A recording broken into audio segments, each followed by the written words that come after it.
đây cáiอุปกรณ์สำหรับដាក់នៅក្នុងឡានណាអញ្ចឹងបងប្អូនអាចចាប់ជាមួយនឹងខ្យល់ឡានក៏បានបងប្អូនអាចចាប់ជាមួយនឹងតាប់ឡូឡានក៏បានដែរហើយសម្រាប់ឧបករណ៍មួយនេះណាគឺមានកម្រិតគេហៅថាកម្រិតស្អិតណាអញ្ចឹងនៅពេលដែលអ្នកនរគ្នាចង់ឲ្យមានការជួបស្អិតខ្លាំងណាអ្នកនរគ្នា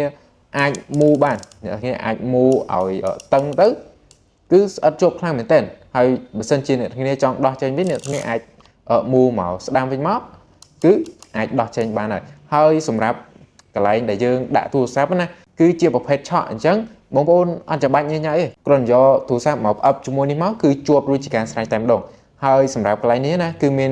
កលិអញ្ចឹងទៀតអញ្ចឹងបងប្អូនអាចបត់បែនបានចង់ដាក់មិនក៏បានដែរអញ្ចឹងវាស្រួលមែនតើអញ្ចឹងខ្ញុំនឹងធ្វើតេស្តឲ្យមើលណាថាវាមានកម្រិតស្អិតប៉ុណ្ណាណាអញ្ចឹងនៅពេលដែលអ្នកទាំងគ្នាដាក់ហើយអ្នកទាំងគ្នាគ្រាន់តែមូឲ្យវាតឹងមកអញ្ចឹងដូចនេះមើលឃើញអញ្ចឹងគឺថាតឹងមែនតើហើយនៅពេលដែលអ្នកត្រូវការដោះមូវិញគឺអាចដោះចេញបានតែម្ដងអញ្ចឹងវាងាយស្រួលមួយយ៉ាងដែរណាអញ្ចឹងបើសិនជាអ្នកទាំងគ្នាចាប់អារម្មណ៍អាចជាទិញតាមជាវីដេអូនេះបាន